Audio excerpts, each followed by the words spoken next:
Déjeme revisar, déjeme saludar al querido Jaime Hernández, el maestro Jaime Hernández, que es el primero de los amigos en llegar a esta mesa de diálogo sin censura para que me dé su opinión. El querido Jaime Hernández es periodista independiente, fundador y conductor de su espacio en YouTube, No Apto para Cínicos, y orgullosamente miembro de esta familia sin censura. Querido maestro, ¿cómo estás? Te saludo con mucho gusto. Buenas noches. Muy buenas noches, querido Vicente. Pues aquí listo para lo que tú me digas.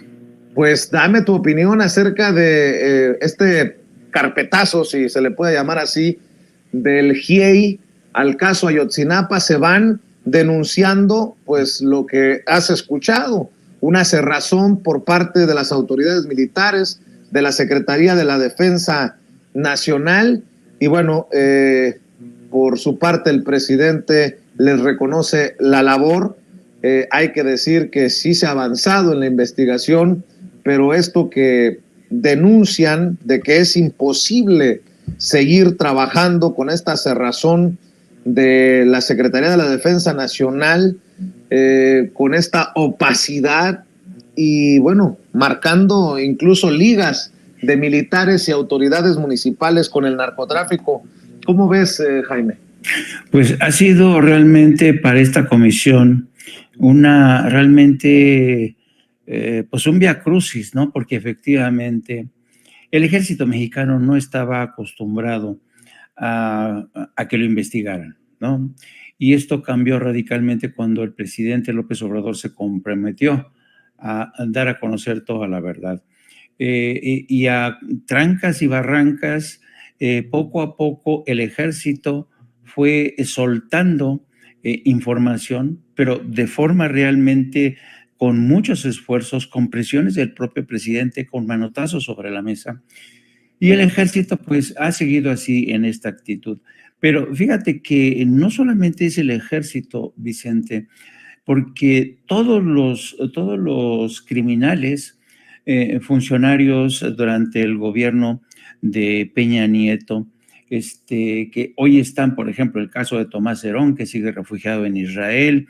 Israel de alguna manera lo ha protegido, le ha dado cielo seguro, pues sigue ahí, y a pesar de los continuos llamados del gobierno de México, Tomás Herón se mantiene ahí.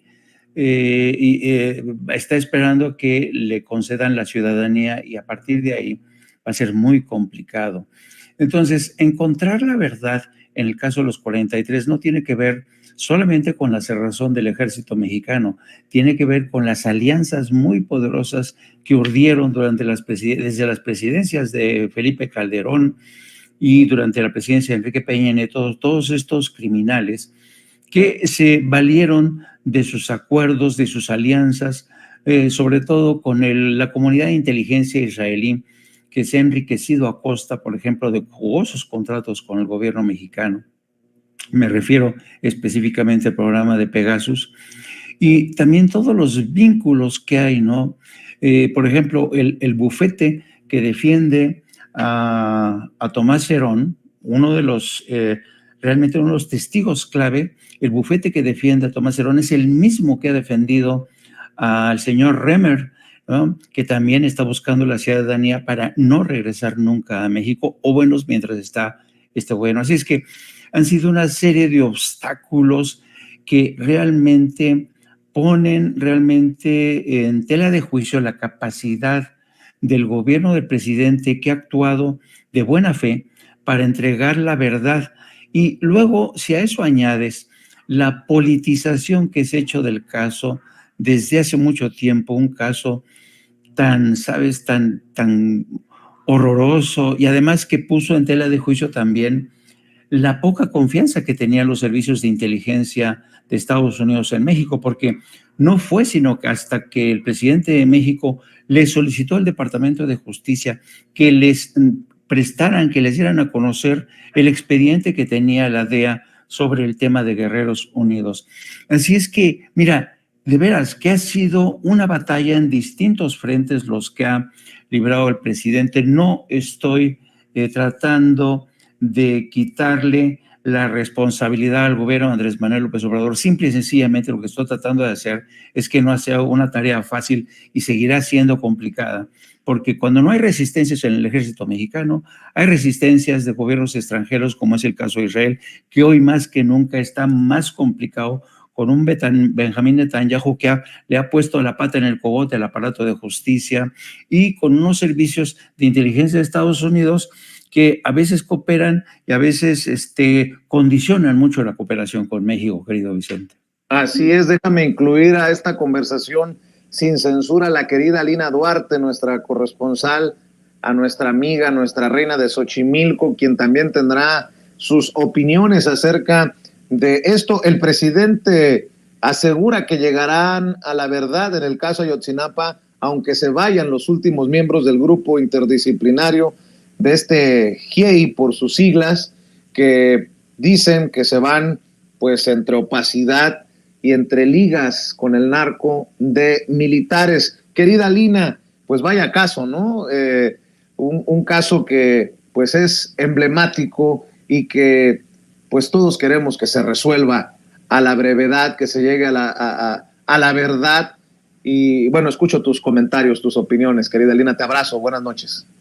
Buenas noches, querido Vicente, audiencia también sin censura.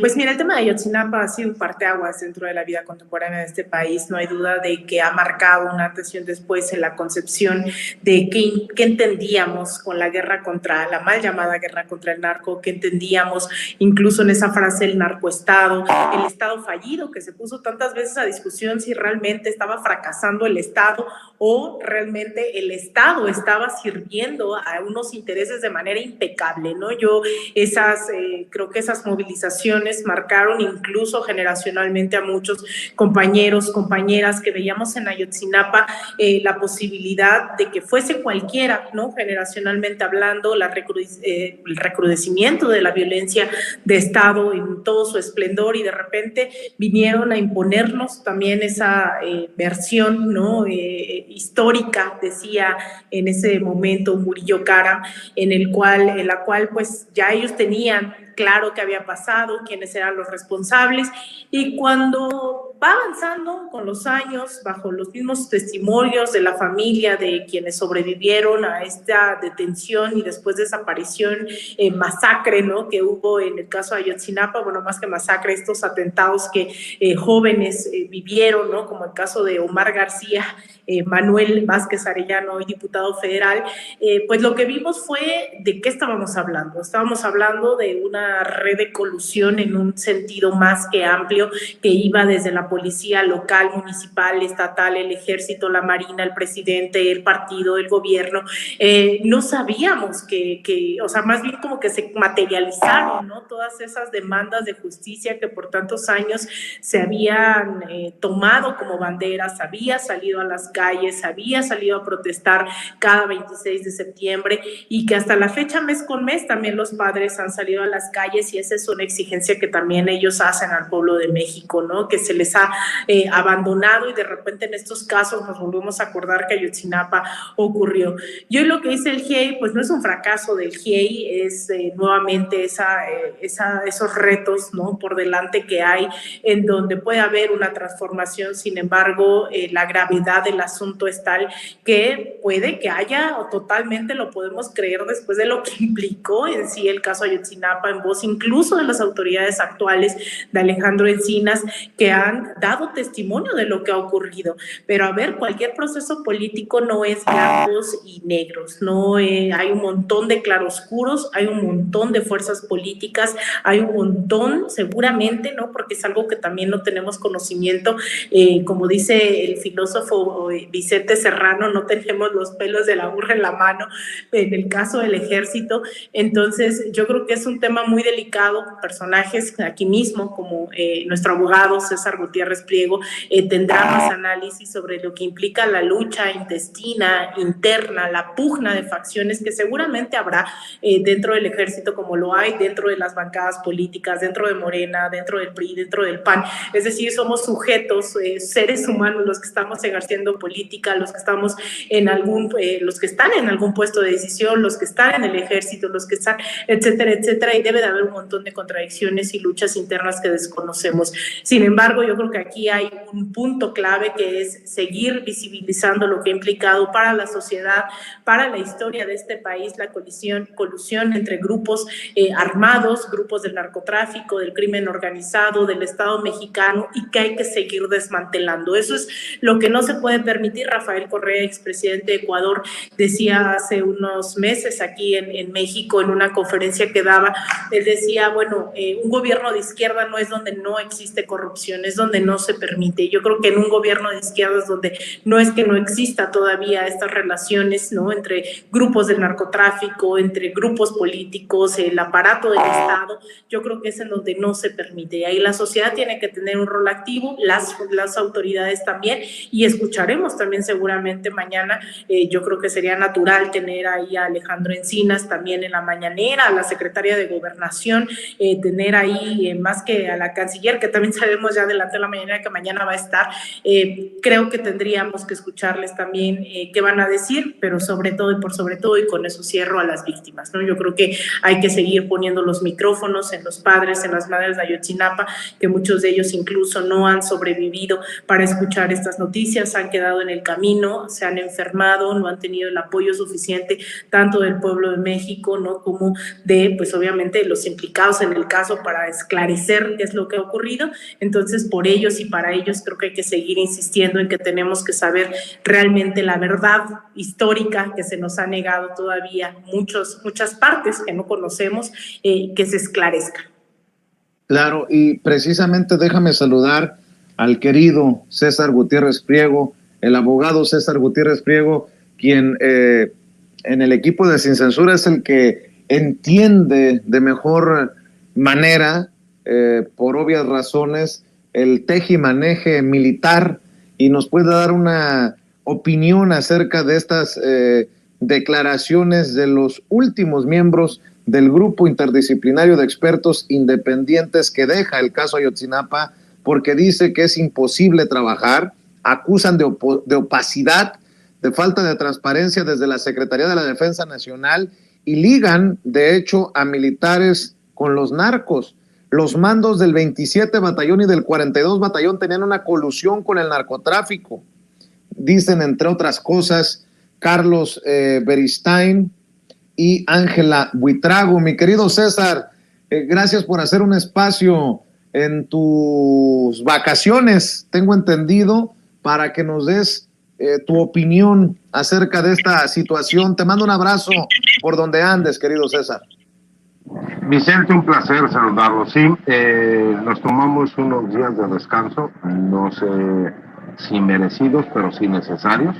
La verdad es que Ayotzinapa es un tema muy complicado que ha confrontado posturas e ideologías. Y te lo digo ¿por qué? Porque yo no solo no comparto el punto de vista de estos especialistas, sino que además digo que son irresponsables. Porque tú no puedes salir a decir que existe una colusión de miembros del ejército mexicano con presuntos delincuentes cuando tú no muestras una sola prueba. Eso es lo que a mí, en lo personal, sigo sin poder entenderlo. Y hay una parte que creo que es muy importante para que la gente lo pueda entender. Gracias al desastroso trabajo que hizo Murillo Karam y Tomás Herón de torturar, golpear, utilizar a personajes en donde se ven las grabaciones que lo están torturando, lo están obligando a declarar contra otras personas, quienes realmente asesinaron a los estudiantes normalistas de Ayotzinapa hoy se encuentran libres. Y no le echemos la culpa al Poder Judicial, porque el Poder Judicial no podía sostener una declaración que se demostró que fue obtenida mediante tortura, mediante amenazas, mediante la violación de derechos humanos. Y que de ahí de repente cambie la postura y que la investigación sea respecto a un jefe militar que era el comandante de este batallón, cuando es la primera vez en la historia que vemos una apertura por parte de la Secretaría de la Defensa Nacional a todas las carpetas de investigación o en ese caso averiguaciones previas para que pudieran verificar toda la información que se pudiese tener. Entonces se me hace muy irresponsable que una persona pueda venir a decir existe un supuesto nexo entre elementos militares cuando todos sabemos y recordemos la historia muy sencilla. Había un presidente municipal que tenía el poder.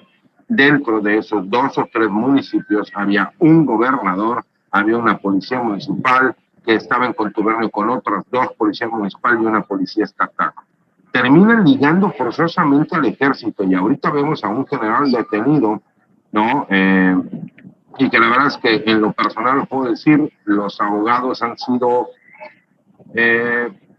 no me gusta criticar el trabajo de mis colegas, pero creo que han pecado posiblemente de soberbia al pensar que no iba a haber una vinculación a proceso o en este caso un auto de formal prisión porque consideraban que no había elementos cuando si están ofreciendo esas pruebas o esos datos de pruebas tú tienes que defender. Creo que el presidente ha tenido una apertura impresionante. Yo respeto mucho a Alejandro Encinas como un luchador social, pero reconozco que Alejandro Encinas tiene un problema con las Fuerzas Armadas, en específico con el Ejército. Y no puede ser posible que él haya presentado una investigación en donde él haga señalamientos directos sobre incluso mensajes de WhatsApp que ni siquiera están verificados, ¿no? Por medio de dictámenes periciales. Entonces, creo que este es uno de esos temas que va a hacer que se genere muchísima controversia.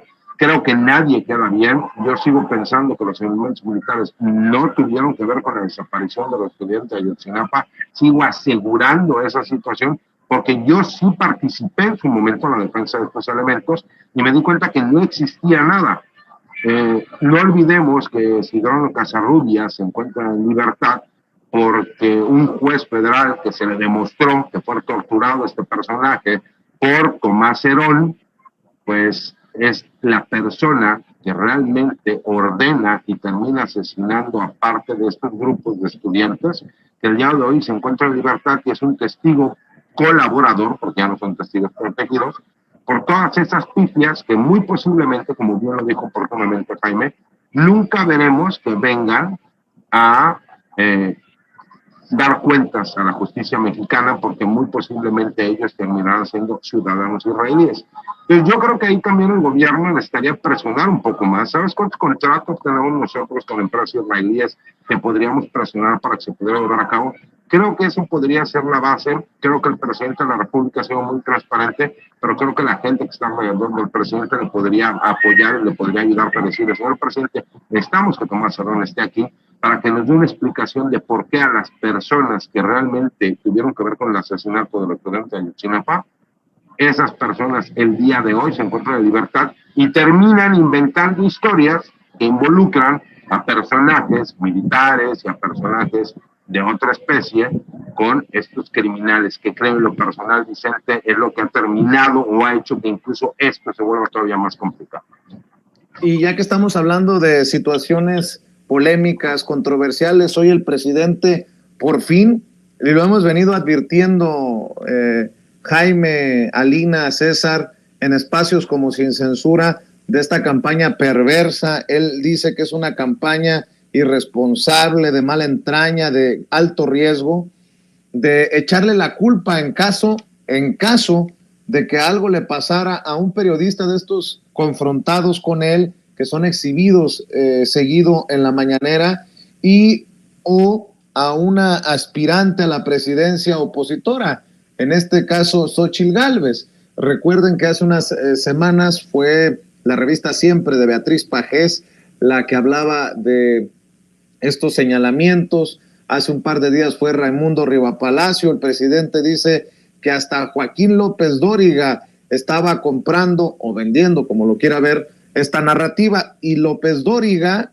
ya rechazó formar parte de la conspiración. Jamás lo he culpado de algún crimen, respondió López Dóriga, pero en su momento, pues Joaquín ya le andaba diciendo a Xóchitl Gálvez que tenía que solicitar seguridad. Vayan ustedes a saber. Mi querido Jaime, creo que esto raya en lo, pues sí, en lo perverso y peligroso. ¿Qué piensas de esta situación? Fíjate que En el caso específico de Joaquín López Dóriga, yo creo que Joaquín, tú sabes que yo conozco a Joaquín desde hace muchos años. Yo llegué a trabajar con Joaquín hace casi 40 años, si mal no me acuerdo. Yo conozco a Joaquín bien, sé lo cínico que es Joaquín. Llegó a ser buen periodista en su momento, pero, ¿sabes? Lo echó a perder su amor por el dinero y su interés permanente por estar ahí, en Los Pinos, ¿no? Siendo una especie de personaje que tenía fuentes directas. Pero en estos momentos de su biografía, yo creo que lo que está haciendo Joaquín, él dice que no forma parte de una conspiración criminal, pues yo creo que sí, forma parte de una conspiración criminal para hacerle y seguirle haciendo daño al periodismo independiente, porque yo no sé si ustedes habrán visto la entrevista que le hace Joaquín a Xóchitl Gálvez. Le hace como 3 o 4 preguntas consecutivas, pero ¿estás segura? Pero, oye, deberías considerar tu seguridad, y de ahí no la sacas, ¿no? Entonces, esto en el viejo argot periodístico, porque hay ya manuales escritos, y esto no solamente se aplica en México, sino también en Estados Unidos, en España se acaba de estar aplicando, es lo que se conoce como la hiperactividad de estos periodistas columnistas que entienden la política como una estrategia de acoso y derribo. Ese es el juego, ese es el nombre del juego. Entienden la política como una estrategia de acoso y derribo, y lo han demostrado desde el día 1 en que Andrés Manuel López Obrador llegó a la presidencia. No lo aceptaron, no lo toleraron. ¿Por qué? Porque perdieron sus privilegios. Luego viene lo que se conoce también, de acuerdo a los manuales, después de esta continua información de que cuidado, pueden asesinar a Xóchitl Gálvez, cuidado, pueden atentar contra una persona a la que le tienen miedo en Palacio, hay que estar listos, y el responsable sería Andrés Manuel. Bueno, en medio de todo este manejo de información, de columnas como la de Riva Palacio, como la de Beatriz Pajés, como la de Joaquín López Dóriga, viene lo que se conoce como el segundo acto. ¿Y en qué consiste el segundo acto de todo esto? Sobre todo cuando nos acercamos a procesos electorales, viene lo que se conoce como el aturdimiento en el cuerpo electoral, ¿no? La gente, sobre todo la gente conservadora y derecha que apuesta por el PAN, dice, en la madre, pues puede sí, oye, le van a hacer algo a Xóchitl, habría que vamos a hacer una marcha en defensa de Xóchitl Gálvez no se toca, Xóchitl Gálvez no se toca. Entonces, viene este proceso de aturdimiento, ¿y qué crees que pasa, Vicente, después de este proceso de aturdimiento? A la gente se le desactiva, se le desconecta su capacidad para pensar, para reflexionar, y todos se suman a la voz de uno para votar a favor de Xóchitl Gálvez, la mujer que, según estas encuestas que andan por ahí, ya consiguió rebasar a Claudia Sheinbaum. Insisto, esta estrategia ha sido utilizada en Estados Unidos, es vieja, por cierto. Acaba de ser utilizada en España cuando todos decían, va a reconquistar el poder, va a recuperar el poder, va a ser el asalto de la derecha y la extrema derecha del Palacio de la Moncloa, van a ver la tremenda victoria. Pues, ¿qué crees que pasó? Nada de eso, porque los ciudadanos dijeron, no queremos que la extrema derecha se obligue a la derecha de este país a llevarla a la Moncloa de la mano, ¿no? Entonces, hubo una reacción, por fortuna, que por el momento han frenado el avance de esa extrema derecha. Claro, a cambio se resucita el bipartidismo en España, que yo digo, siempre España vuelve a caer en ese bipartidismo, que es la visión de una España de 2 trincheras, los franquistas y los de izquierda, ¿no? Que siempre España ha estado entrampada en estas 2 trincheras. Hoy vuelve a estar en ese bipartidismo, pero a donde voy yo es que López Dóriga, Riva Palacio, Beatriz Pajés, Atypical, están haciendo uso de una vieja estrategia, que ya las conocemos, ¿no? Y sabes que yo tengo la impresión, y espero no equivocarme, querido Vicente, que la gente ya los ve venir.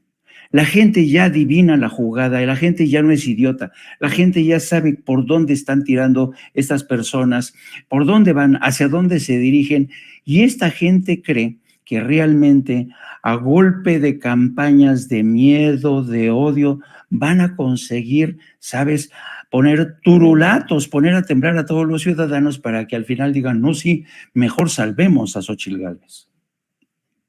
Fíjate que voy a rescatar, si me permiten, para también escuchar la opinión de Alina y después de César, esta respuesta que da Joaquín López Dóriga en su espacio de Radio Fórmula al presidente Andrés Manuel López Obrador. Es este audio al que me hacían referencia en producción. Ahí lo tenemos.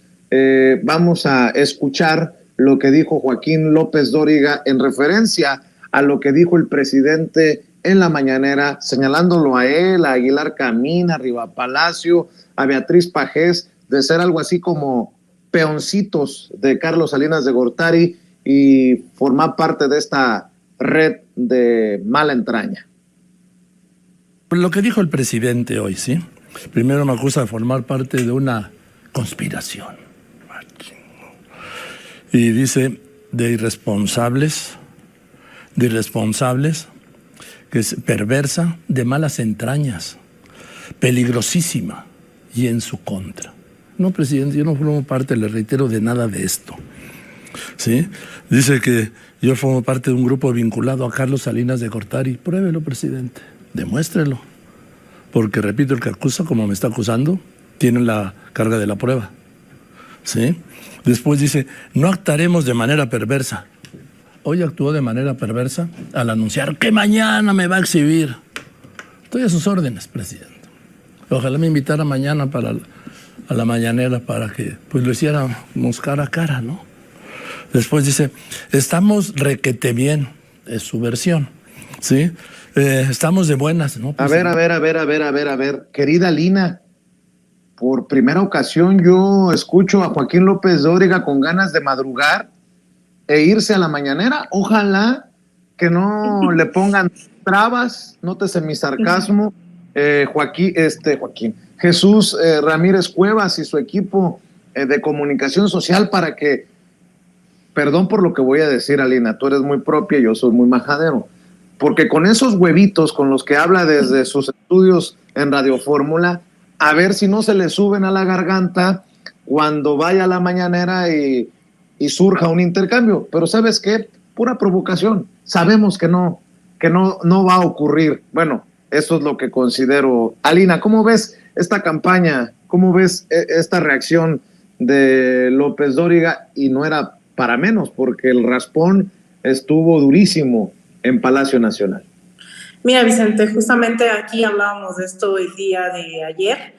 López Dóriga forma parte del ballet folclórico, ¿no?, de la derecha durante estos días, en donde van transitando semana a semana con una nueva narrativa, y entonces construyen la imagen que quieren de Xóchitl Gálvez, del Frente Amplio, les dan el libreto para ver en dónde tienen que incidir, y López Dóriga fue el primero de los primeros que he logrado identificar en medios que cuestionó el tema de la seguridad de Xóchitl Gálvez. Es él, hace semana y media, el que le pregunta a Xóchitl, ¿no? Incluso llama la atención porque, contrario a lo que Xóchitl responde, que pues, López Dóriga le dice que si no tiene miedo por su seguridad, Xóchitl Gálvez dice, pues no, yo voy a seguir andando en bicicleta. López Dóriga le dice, pues no tienes que andar en bicicleta porque es muy peligroso, ¿no? Él es de los primeros que empieza y le recalca, le dice que es una inconsciencia que ande en bicicleta todavía a estas alturas. Él es desde los primeritos que empieza a meter este ruido sobre la seguridad de Xóchitl Gálvez. Eso después, claro está, de la revista de siempre, de Beatriz Pajés, en donde hablan de este posible magnicidio que AMLO está creando las condiciones, y así han venido, ¿no?, radicalizando sus narrativas sin una sola prueba, sin necesidad de citar absolutamente nada. Dicen que se va a repetir el caso de Colosio, que hay que ponerle autos blindados, que hay que ponerle escoltas escoltas, ¿no? En Atypical TV, bueno, se dan vuelo. Marco Cortés también dice que ya habló con Xochitl Gálvez, que le ha pedido que se cuide. Empiezan otras personas ahí a alebrestar esta idea de que un posible magnicidio, atentado en contra de Xochitl Gálvez es posible. Y ahí es en donde pues se siente, no solo es aludido, sino que creo que López Dóriga se siente interpelado por la misma población, que hoy ya no es el mismo López Dóriga dando las noticias hace 20 años, hace 15, hace 10, hace tan solo 5 años. Las cosas han cambiado, han estado cuestionándole, y hay que pensar no solo en López Dóriga con su noticiero, sino incluso Grupo Fórmula ha sido de los principales en estar impulsando la narrativa en contra, ¿no?, de la Cuarta Transformación, pero sobre todo enalteciendo, endiosando la figura de Xochitl Gálvez. Entonces, efectivamente coincido contigo, ojalá que se parara, ¿no? Yo creo que ahí yo no escuchaba al presidente decir aquí no entra alguien a la mañanera, el acceso, el trámite es ahí público, ¿no? Saben que pueden ir a tramitar su credencial, entrar y preguntar. Lo ha hecho Jorge Ramos, lo ha hecho pues quien ha querido, y estos personajes que insisten en que el presidente se tome la molestia de invitarles personalmente en hoja membretada con sello de cera fundido, pues también están fuera de toda proporción, ¿no? Ahí López Dóriga evidentemente es una provocación. Escucharemos mañana un poco de este hilo conductor que se está gestando, y creo que el presidente, cuando hace referencia a Salinas de Gortari, pues es a través de varios de sus hilos, ¿no?, que se notan en varios de los medios de comunicación, y específicamente pues el rol de la revista también, etcétera, que no ha bajado la guardia y que ha estado insistiendo también en este tipo de narrativas. Así que pues mañana veremos que menciona el presidente, pero bueno, creo que no va a ser ni sorpresa para los propios aludidos ni para el pueblo mexicano el rol como grupo de poder que están buscando ejercer por la vía de los hechos, de los titulares, de las portadas, de los posts, los tweets, que ahora ya no son tweets, ahora no sé cómo les tenemos que decir, pero a partir de todo eso creo que no es sorpresa para nadie lo que pueda ocurrir el día de mañana, Vicente. ¿Cómo ves, querido César Gutiérrez Priego? Tú también los conoces bien, y ahora resulta que son unas blancas palomitas, que ya se envalentonó Joaquín, que está dispuesto a ir a carearse con el presidente porque le andan levantando muchos falsos. Ahora resulta, César. Bueno, en primer lugar, que vaya a la puerta correcta, ¿no? No vaya a querer hacerlo como una senadora que por ahí quiere ser candidata a la presidencia de la República, que fue y tocó en la puerta que no era, cuando todos sabíamos cómo es el procedimiento que se tiene que llevar a cabo, ¿no? Mira, el cinismo de estos personajes es desconcertante, mi querido Vicente, pero no es algo nuevo. Sabemos que ellos son capaces de hacer lo que sea necesario con tal de estar cerca del poder. Y esto es muy sencillo, que alguien analice la carrera de Joaquín López Dóriga a partir del sexenio de quien era presidente de la República en aquel entonces, Carlos Salinas de Gortari, y cómo se dieron posteriormente este encuentro de Salinas de Gortari con López Dóriga, y cómo fue creciendo López Dóriga. Es así de fácil, es algo que es completamente comprobable, ¿no? Recordemos que este personaje era un lector de boletines, como lo eran la mayoría de los personajes en aquel entonces, salvo muy honrosas excepciones como don Julio Scherer, ¿no? Que por eso tiene reconocimiento de todas las personas que están en los medios, e incluso los que no pertenecemos a los medios, pero que estamos cercanos a ellos. Una persona que sí se enfrentó al poder. Y no un personaje como yo lo platiqué contigo y lo he dicho abiertamente, y como se lo dije, si estoy mintiendo, denúncieme o demándeme. Él y su producción cobraban $50,000 por darte una entrevista radiofónica para hablar de un tema en específico. $50,000. Imagínate, recordemos que fue capaz de tratar de pues querer obtener beneficios a costa de tal vez la mujer más rica de toda América Latina, ¿no? Donde quiso extorsionarla por medio de su abogado y de su esposa, y se atrevió a decirle que la iba a destruir y la iba a despedazar, y eso termina costándole la salida de Televisa. Y que hemos visto que después de que dejó Televisa, pues Radio Fórmula lo acoge pero que ya no es la persona que era, a lo mejor, como lo decía correctamente Jaime Yalina, hace 10 o 15 años, donde su palabra era la ley. Aquí ya estamos viendo una persona que se le confronta. Yo lo hubiera querido ver así de valentón en secciones anteriores. Yo lo hubiera querido ver así de irascible y de decir, a mí no me pueden difamar, no pueden decir, cuando él se prestaba para ser un difamador profesional. Yo recuerdo la cara de López Dóriga cuando la Secretaría de la Defensa Nacional, en ese lejano 19 de diciembre de 2013, da las condolencias públicas a nivel nacional del fallecimiento de mi señor padre, el general Jesús Gutiérrez Rebollo. Tenía una cara que no lo podía creer, por supuesto, pues si nosotros nos encargamos de toda la parte legal y mi padre se encontraba siendo un militar retirado que había servido a su país, pero toda esa parte se le olvida a la gente, ¿no? Yo les he comentado, me han dicho, licenciados, que yo leí en tal libro que le hicieron una cochinada a su papá. Sí, desafortunadamente a lo mejor el trabajo de los últimos 20 años de mi vida costó en que en 5 renglones alguien en un libro dijera que fue una canallada lo que le hicieron al general, y que no me importa porque aunque sean esos 5 renglones, valió la pena demostrar cómo todo este grupo de políticos ligados a los empresarios y a los medios de comunicación, utilizando a personajes como López Dóriga, terminaban haciendo historias de una mentira. Que no quiera venir a hablar de calidad moral o que quiera ser muy valentón. Es más, yo voy y hago la fila por él a las 3, 4 de la mañana para que él pueda realmente estar de frente con el presidente de la República. Le da diarrea, con el debido respeto, Vicente. Así es, mi querido César. Y en la última vuelta, en la última ronda de esta mesa de información, de diálogo, hoy el presidente hizo un llamado a sus adversarios para que se serenen y que no sean tan hojaldras, no sean tan culebras, querido Jaime, y pues reconozcan un poquito que México va bien en temas económicos, en temas financieros.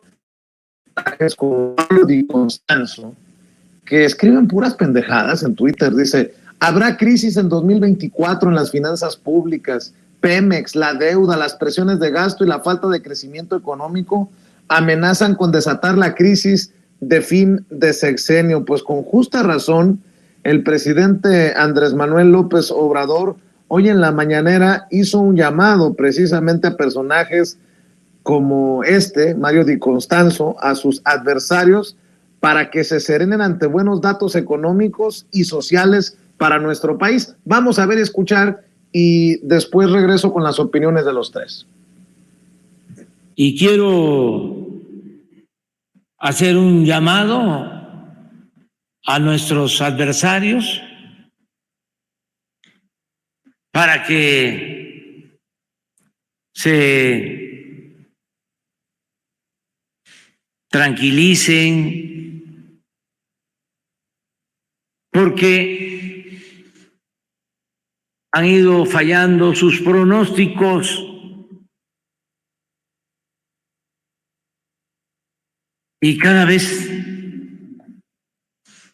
se enojan más.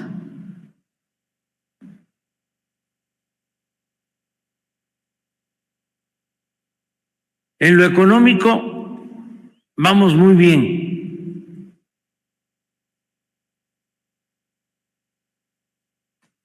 Han mejorado los ingresos de los mexicanos. Somos de los países con menos desempleo en el mundo.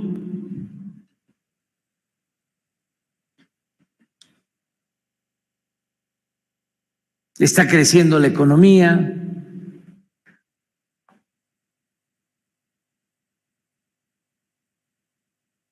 Tenemos una política económica, financiera estable. Es buena la recaudación de la hacienda pública. No hemos solicitado deuda adicional. No se ha endeudado el país. El peso, como lo hemos venido diciendo, es la moneda que más se ha fortalecido en el mundo con relación al dólar. Bueno. habría que preguntarle a la gente que nos está viendo con todo el sarcasmo si le creen al presidente con esto del peso frente al dólar o le creen a Páramo o a Chumel, porque pues estos son los analistas que mueven la idea de que eso no le conviene a México, tener un peso fuerte frente al dólar, y son los que andan desatados precisamente, y a los que hace este llamado el presidente Andrés Manuel López Obrador. Escucho tus comentarios en esta última ronda, mi querido Jaime. Es que veo... Perdona, ahora sí. Ah, bueno. Sí. Te decía que yo cada vez que escucho al presidente es como el ejercicio al revés de la política, de la vieja política como se conocía antes, ¿no?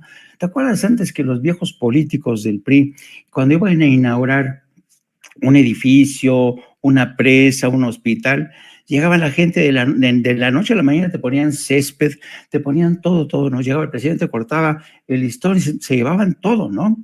Quiero decir que la realidad siempre terminaba traicionando al gobernante, ¿no? Porque cuando la realidad daba un paso al frente, todo el mundo se percataba que el político había traicionado, que había prometido una cosa, pero al final no cumplía con nada, ¿no? Andrés Manuel López Obrador es el primer presidente en la historia reciente de México que tiene una enorme virtud desde mi punto de vista.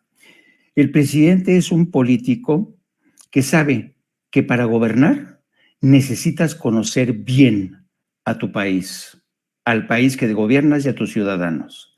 Pero bajo esta misma regla que se rige Andrés Manuel López Obrador, que conoce bien a la nación y a sus ciudadanos, también tiene que haber una regla para nosotros los periodistas.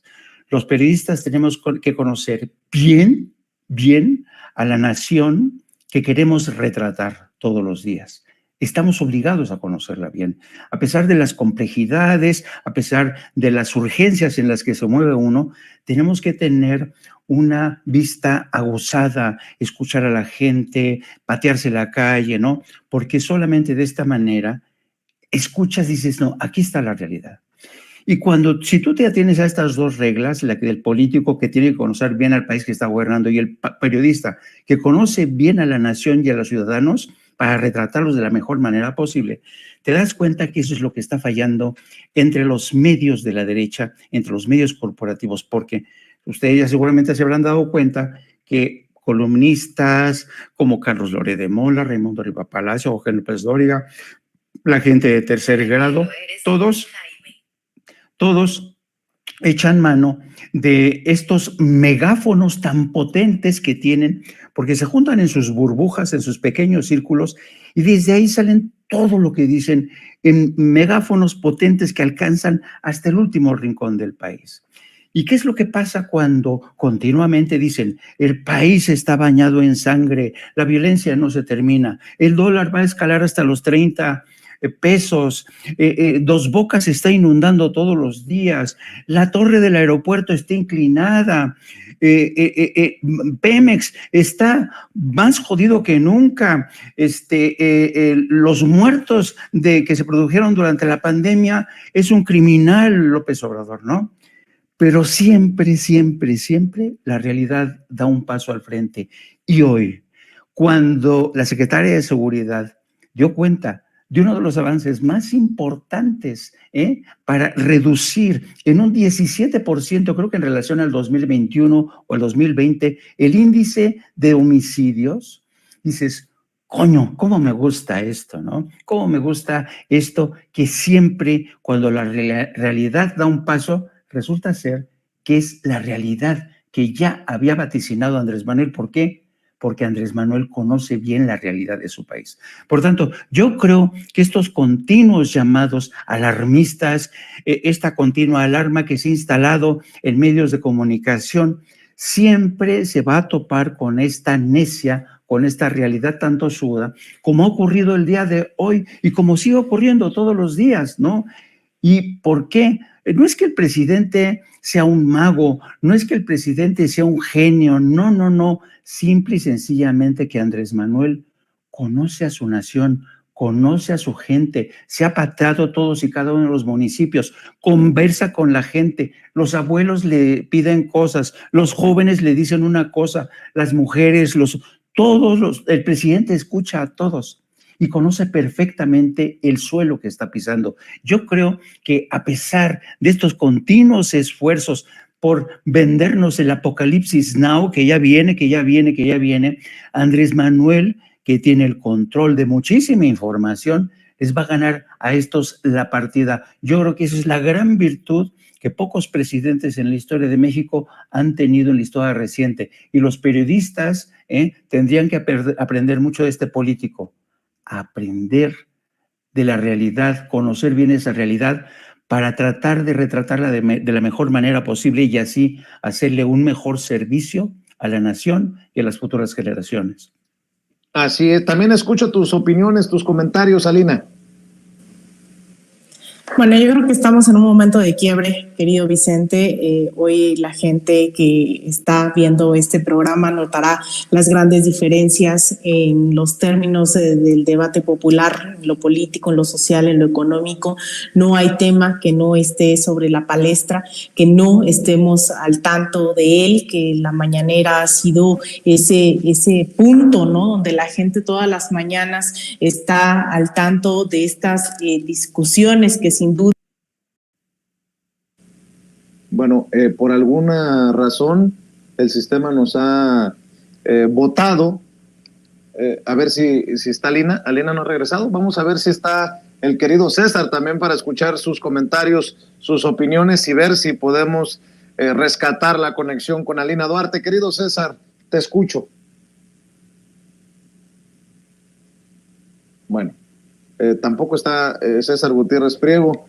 Vamos a ver si Alina o César restablecen la comunicación, pero mi querido Jaime, pues precisamente de eso se trata, ¿no? De contrastar ideas, comentarios. La gente puede ver Tercer Grado, que es el programa estelar de Televisa, puede leer a Raimundo Riva Palacio, puede escuchar a Joaquín López Dóriga o a Ciro Gómez Leiva, etcétera, etcétera, etcétera. Pero nosotros desde esta trinchera pequeña o grande, como la quieran ver, pues tenemos otros datos. Ahora sí que, como dice el presidente, tenemos otros datos. ¿Con qué cerrarías, mi querido Jaime? Yo creo que el presidente, que se ha convertido básicamente en la voz más importante, en el primer cronista de lo que ha sido la Cuarta Transformación, yo creo que el presidente ha hecho una excelente labor. Ha conseguido, fíjate nada más, ha conseguido crispar a Ciro Gómez Leiva, a Joaquín López Dóriga, a Raimundo Riva Palacio, a todas estas gentes, a Denis Dresser, los ha conseguido crispar, sacar de quicio. ¿Y por qué los saca de quicio, querido Vicente? Porque al final quien lleva la razón es Andrés Manuel. O sea, ¿y por qué? Porque el presidente es un político que siempre ha estado a ras de suelo. Y una de las cosas que yo también que admiro muchísimo del presidente es que no se, ¿sabes? Este es quizá el primer y gran distintivo de Andrés Manuel López Obrador. Andrés Manuel no es el político al uso, ¿no? Porque tú y yo, que ya somos periodistas con que hemos recorrido varios escenarios, hemos enfrentado, hemos lidiado con otros políticos, sabemos que los políticos son mentirosos. Los políticos son capaces de robarle a los niños los dulces enfrente de la escuela. Los políticos son aquellos que te dicen, venga todos amigos que les voy a regalar una gran película, un superestreno del Tiburón que viene, ¿no? Y ya cuando te convencen y te meten a la sala del cine, a la hora de la hora te cambian la función y te ponen los 10 mandamientos, ¿no? Esos son los políticos al uso, pero Andrés Manuel no. Andrés Manuel, desde que estaba en campaña, dijo lo que iba a hacer, dijo que por el bien de todos, primero los pobres, y lo cumplió. Se encargó justamente en un ejercicio de redención popular a las clases más desfavorecidas, a los marginados, a los ninis, como se les decía. Y además, ¿sabes qué otra cosa? Es el primer político que llegó y demostró, les tiró el telón que cobijaba a todos estos medios corporativos para decirles lo que realmente son: medios que mienten, medios que manipulan, y lo sabe él precisamente porque él sufrió muchas de estas campañas de odio, ¿no? Muchas campañas de ataques continuos. Así es que yo creo que en muchos sentidos Andrés Manuel López Obrador es un político que ha llegado para hacer historia. De hecho, yo creo que Andrés Manuel es uno de los políticos que pasará y se ha ganado a pulso un lugar en la historia, una historia gloriosa desde mi punto de vista de México. Así es, pues maestro Jaime Hernández, yo me quedo con Alina y estamos buscando restablecer la comunicación con César, pero si gustas, cerremos contigo invitando a esta audiencia diferente e inteligente a que te apoye en tus esfuerzos desde tus trincheras. Gracias, querido Vicente. Pues sí, les invito a que me sigan a través de mis redes sociales, @JaimeJourno, y si no, me pueden seguir a través del canal de No Apto para Cínicos. Transmitimos todos los días de lunes a viernes a partir de las 14 horas. No se olviden, No Apto para Cínicos. Apúntense, suscríbanse, denle al pajarito, también de @JaimeJourno. Un placer como siempre, querido Vicente. Te mando un abrazote y un abrazo a Lina. Claro que sí, te mando un abrazo, maestro, y tenemos de regreso a Lina Duarte para cerrar con esta última ronda de opiniones y comentarios en esta mesa de diálogo. Querida Lina, por alguna razón votó el sistema, pero escuchamos tus comentarios, tus opiniones. Mira, Vicente, yo creo que hoy los tiempos que estamos viviendo son inéditos y eso pasa por tener espacios como Sin Censura, eso pasa por tener un debate público abierto en temas que en otro momento tal vez no se hubiesen tocado porque eran incómodos para el gobierno.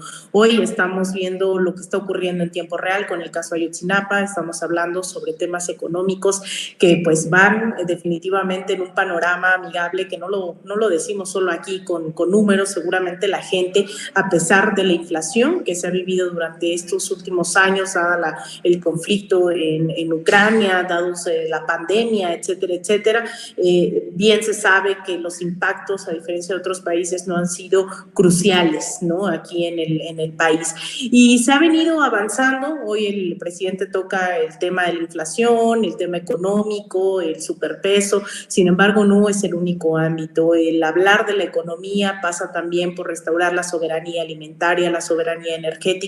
Yo aspiro a que también la soberanía tecnológica en algún momento, y no dependamos de Silicon Valley, de las grandes plataformas extranjeras, ¿no? Sin embargo, también cuando hablamos de los procesos políticos, hablamos de consultas populares, revocación de mandato, hablamos de muchos procesos que son inéditos, no se habían visto en este país, no se habían visto a escala nacional, y hoy ese es el proyecto que pone en jaque a varias de las oligarquías, no a todas, lamentablemente, hay algunas que se han puesto el chaleco vino tinto, ¿no? En algunos casos, sin embargo, vemos cómo hacen rabiar a muchas de las oligarquías, de las derechas electorales, cómo fragmenta el presidente desde la mañanera, ¿no?